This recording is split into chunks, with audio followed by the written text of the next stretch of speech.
बिस्मिल्लाहिर्रहमानिर्रहीम। अस्सलाम वालेकुम नाज़रीन, आप यूट्यूब चैनल देख रहे हैं। मैं इमरान खान हूँ। सबसे पहले इमरान खान साहब का बड़ा तगड़ा स्टेटमेंट आया जेल से। आसिम मुनीर साहब को उन्होंने मुखातिब किया। अपने स्टेटमेंट के आगाज़ में ही अलीमा खानम ये पैगाम बाहर लेकर आई, क्योंकि अलीमा खानम के अलावा जब ये पैगाम बाहर आता है तो इस शिद्दत के साथ नहीं आता। वैसे इमरान खान साहब का केस चल रहा है अदालत में, तोशाखाना 2। जो सिविलियन गवाह था वो तो मुकर गया। उसने कहा जी मेरे पे तो दबाव डाल के इन्होंने ये करवाया, मैं तो इमरान खान के खिलाफ ये गवाही देने नहीं चाहता। यानी एक सिविलियन था, फौजी नहीं था, एक सिविलियन था, वो आया और वो मुकर गया। उसने कहा जी मेरा ज़मीर गवारा नहीं करता। उसकी गैरत जाग गई। उसने कहा जी मैं ये दबाव मेरे पे डाला गया था और दबाव की वजह से ये हुआ, और वो अदालत में आकर अपनी गवाही से पीछे हट गया। उसका फ़ायदा इमरान खान साहब को होना चाहिए था, लेकिन उसके पीछे हटते ही 2 फौजी बीच में डाले गए। अब ये जो 2 फौजी हैं, यूनिफॉर्म वाले हैं ना, एक और दोनों को मैं जानता हूँ, अच्छी तरह जानता हूँ। मैं इन दोनों से मिला भी हूँ, और एक दफ़ा नहीं मिला, मल्टीपल टाइम। जब भी हम कभी जाते थे वज़ीर-ए-आज़म हाउस में, या कोई भी जाता था वज़ीर-ए-आज़म हाउस में, तो इनसे मुलाकात हो जाती थी। ये वहीं पे जो होते थे वज़ीर-ए-आज़म हाउस में। तो इनमें एक जो है ना वो ब्रिगेडियर अहमद साहब हैं, और जो दूसरे हैं वो उसमें कर्नल रेहान साहब हैं। अच्छा, इन दोनों से हमारी मुलाकातें होती रही हैं। जब आखिरी दिन था ना इमरान खान साहब का प्राइम मिनिस्टर हाउस में, 9 और 10 की दरमियानी शब, उस रात को हम वहाँ पे गए थे इमरान खान साहब के बुलाने पर, और सबसे आखिर में मैं वहाँ से निकला था। और मैं और शहीद अरशद शरीफ और कुछ और लोग, हम इसी जो कर्नल रेहान है इसके ऑफिस में बैठे हुए थे। ये डिप्टी एमएस था, तो इसके ऑफिस में हम बैठे हुए थे। तो कर्नल साहब हमें बता रहे थे इमरान खान साहब के बारे में और उनकी काबीना के बारे में। तो ज़्यादातर लोगों के बारे में उनकी राय ऐसी नहीं थी, लेकिन 2 लोगों के बारे में उन्होंने बड़ी ज़बरदस्त राय दी थी, और उन्होंने कहा था कि ये तो बहुत ईमानदार और शानदार लोग हैं। एक उन्होंने इमरान खान के बारे में, और एक उन्होंने मुराद सईद के बारे में कहा था। मुराद सईद के बारे में डिप्टी एमएस ने कहा था कि इस आदमी ने अपनी वजारत से पानी की एक बोतल भी नहीं पी। ये इतना ईमानदार आदमी है, ऐसा वजीर नहीं मिलेगा। ये कर्नल रेहान ने कहा था। और इसी कर्नल रेहान ने उस दिन, यानी एक तरह से जैसे हमसे बात कर रहे थे, तो ये इनकी आदत है कि ये बड़ा वजन डालने के लिए ना, बात को जोर देने के लिए ये बड़े तरीके से बात करते हैं। तो वो ये कह रहे थे बार बार कि ये बेहतरीन हुकूमत थी, बेहतरीन वज़ीर आज़म था, लेकिन ठीक है चलो ये पॉलिटिक्स है। वो इस तरह करके ना इसको नॉर्मलाइज करने की भी कोशिश कर रहे थे, लेकिन साथ ही साथ नजर आ रहा था कि ये डिस्टर्ब है आदमी। और उस वक्त वो हल्फन में कह रहा हूं कि वो ये कह रहा था कि ये बेहतर लोग थे जो जा रहे हैं, और उनके साथ ज्यादती हो रही है, खास तौर पर इन्होंने जो मैंने आपको नाम लिए। अब ये जो कर्नल साहब हैं, रेहान साहब, ये आज इन्हें गवाही देने के लिए लाया गया इमरान खान के खिलाफ। ब्रिगेडियर मोहम्मद अहमद को भी लाया गया इमरान खान साहब के खिलाफ गवाही देने के लिए, जो एमएस था। अब मैं उम्मीद कर रहा था कि सिविलियन डट गए हैं, तगड़े हो गए हैं। उन्होंने कहा जी कोई गल ही नहीं, मार खा लेंगे, कुछ नहीं होता, मैं अपने ज़मीर के मुताबिक जाऊंगा। सिविलियन डट गया, उसने कहा जी दबाव था, झूठी गवाही देनी पड़ी है। तो मैंने कहा ये फौजी तो ज़रूर डट जाएगा, ये ज़्यादा तगड़े होते हैं, ये अपनी वर्दी की बहुत लाज रखते हैं, तो फौजी तो डट जाएंगे, झूठी गवाही नहीं देंगे। लेकिन मुझे मायूसी हुई आज। अब ये पाकिस्तान की फोर्सेस को सोचना है कि मौजूदा एस्टेब्लिशमेंट को खुश करने के लिए, किसी एक शख्स की इक़्तिदार को तूल देने के लिए, किसी एक शख्स की एक्सटेंशन के लिए, क्या यूनिफॉर्म के साथ या यूनिफॉर्म वाले लोग इस तरह की बददियानती भी कर सकते हैं कि इमरान खान जैसे वज़ीर आज़म के खिलाफ आकर गवाही दे दें? वो चंद करोड़ का ये तोशाखाना का केस है 2 वाला।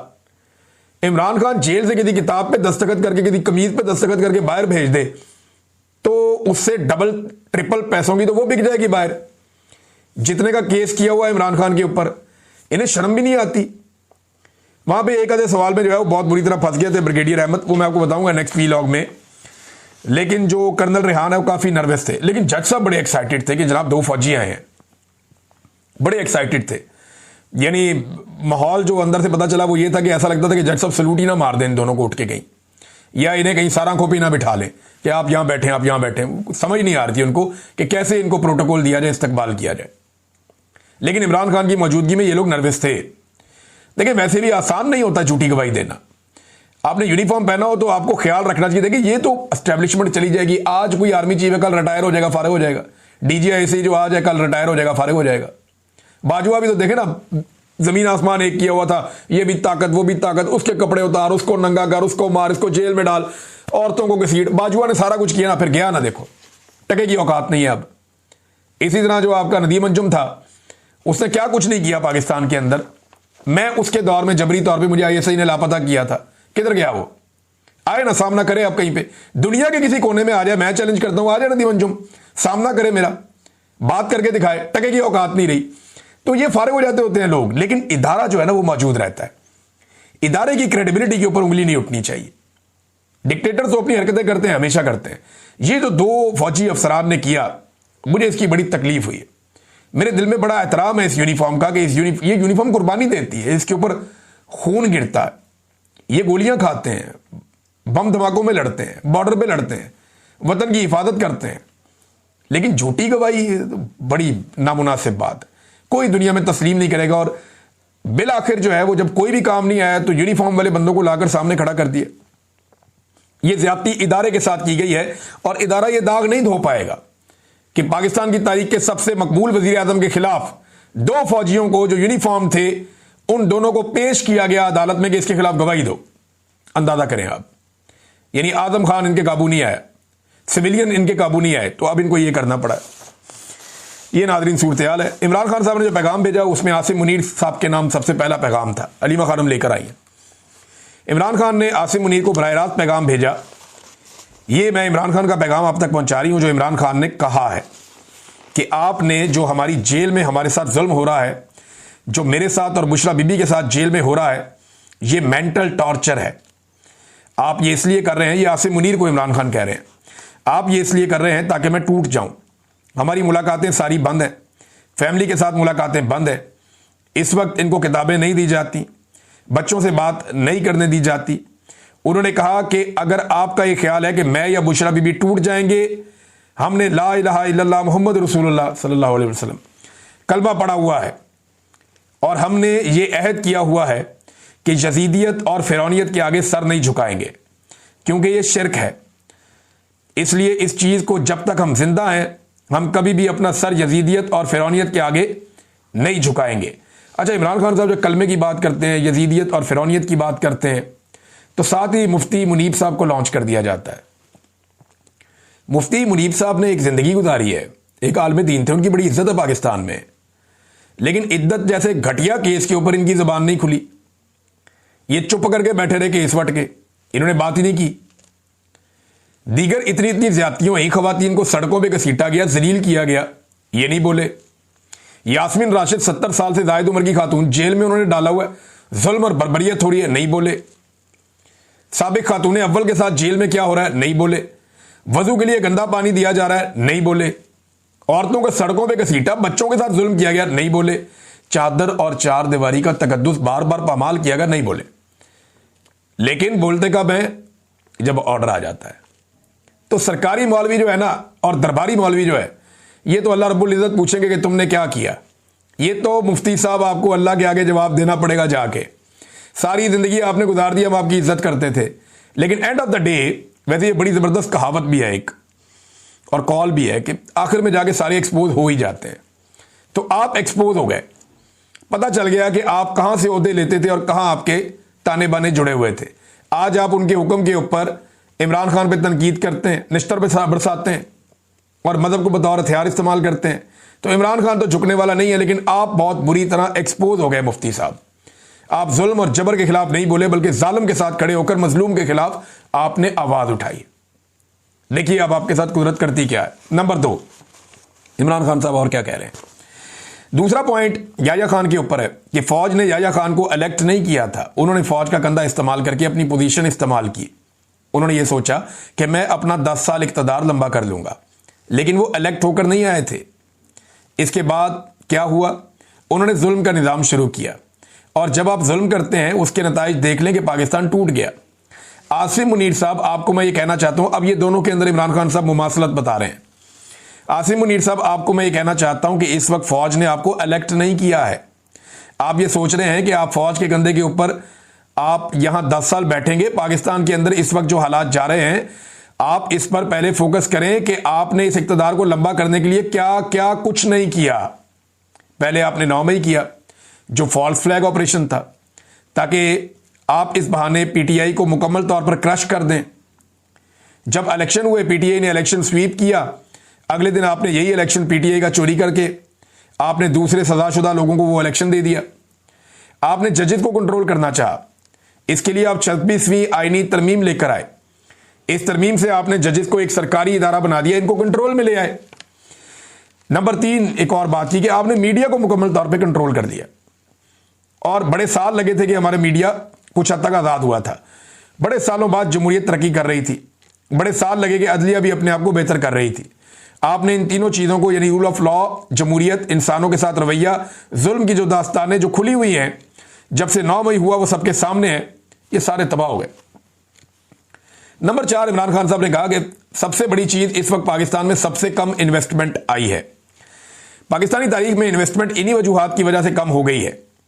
इसका नतीजा ये हुआ कि आज आपके 45% लोग गुर्बत की लकीर से नीचे चले गए हैं। ये तो खान साहब पिछली रिपोर्ट बता रहे हैं ना, अब नई रिपोर्ट आई ना सैलाब के बाद, तो पता चलेगा कि ये लोग 50% से भी बढ़ गए हैं, जो पाकिस्तान में इस वक्त गुर्बत का इंडेक्स है। अब तक जितना पाकिस्तान ने कर्जा लिया था, इस हुकूमत ने 3 साल में उतना ही कर्जा डबल कर दिया। यानी जितना कर्जा पाकिस्तान बनने से लेकर अब तक लिया गया ना, इमरान खान साहब की हुकूमत के आखिरी दिन तक, उतना ही कर्जा ये हुकूमत ने पिछले 3 साल में ले लिया। ये सिंपल मैं आपको करूं, मैंने थोड़े दिन पहले आपको बताया भी था, थोड़ा ही फर्क रह गया बिल्कुल। जितना कर्जा पाकिस्तान बनने से लेकर इमरान खान के दौरे हुकूमत तक पाकिस्तान ने लिया, 70 सालों से ज्यादा की एक तारीख है, 75 साल तक जितना कर्जा पाकिस्तान ने लिया, उतना कर्जा इन्होंने 3 साल में ले लिया। ये है आसिम मुनीर साहब की और शहबाज शरीफ साहब की मुश्तरका कारकर्दगी। और जो SIFC इन्होंने बनाई है, उसका नतीजा क्या निकल रहा है? वो एक बड़ा फेलियर है। उसने पाकिस्तान को टके का कुछ नहीं दिया। 78 साल की, यानी 1972 के बाद, अगर पाकिस्तान की सारी तारीख आप उठाएं तो 1972 के बाद पहली मरतबा ऐसा हुआ पिछले 53-54 साल में कि पाकिस्तान में इतनी कम सरमायाकारी आई है। बेड़ा ही गर्क हो गया सरमायाकारी का, कि सरमायाकारी के लिए आर्मी चीफ ने एक इदारा बनाया था, SIFC। ये तो हालात है। अच्छा, इसके बाद जी वो कहते हैं कि $47 बिलियन था पहले, अब $90 बिलियन तक चला गया है। आपने इस कौम को दुगना कर्जा करके मकरूज कर दिया है। अच्छा जी, एक और सबसे आम पॉइंट अफगानिस्तान का है। चौथी या 5वीं दफा ये मैंने कहकर भेजा है कि सबसे पहले आपने अफगानिस्तान को धमकियां दी, उसके बाद यहां जो अफगानी थे उनको धक्के देकर पाकिस्तान से निकाला गया। वो 3-3 नस्लों से यहां बैठे हुए थे, उनको धक्के देकर निकाला गया। फिर आपने वहां बमबारी की। आप ये चाहते थे कि वहां से पाकिस्तान के ऊपर हमला हो और आप ये कह सकें कि हमारे पाकिस्तान में दहशतगर्दी हो रही है, और जो एंटी तालिबान हैं वो आप इनको बता सकें कि आप हैं वो मुजाहिद जो दहशतगर्दी के खिलाफ जंग लड़ रहे हैं। इमरान खान ने कहा है कि देखें, एक प्रेडिक्शन मैंने इलेक्शन से पहले की थी। ये इमरान खान साहब एक पेशन गोई भी उन्होंने की आज, और ये बड़ी खौफनाक पेशन गोई है। और जितनी पेशन गोइयां इमरान खान साहब ने की है ना गुज़िश्ता चंद सालों में, वो सारी ठीक साबित हुई हैं। उन्होंने बताया था कि ये सारे इकट्ठे हो जाएंगे, आपने देखा हो गए। उन्होंने बताया था कि ये मेरी हुकूमत बेशक गिरा देंगे, लेकिन मैं ज़्यादा खतरनाक हो जाऊंगा, वो भी हो गया। उन्होंने कहा था लोग मेरे साथ खड़े होंगे, वो भी हो गया। ये भी कहा कि ये मुझे जेल में डालेंगे लेकिन तोड़ नहीं सकेंगे, वो भी हो गया।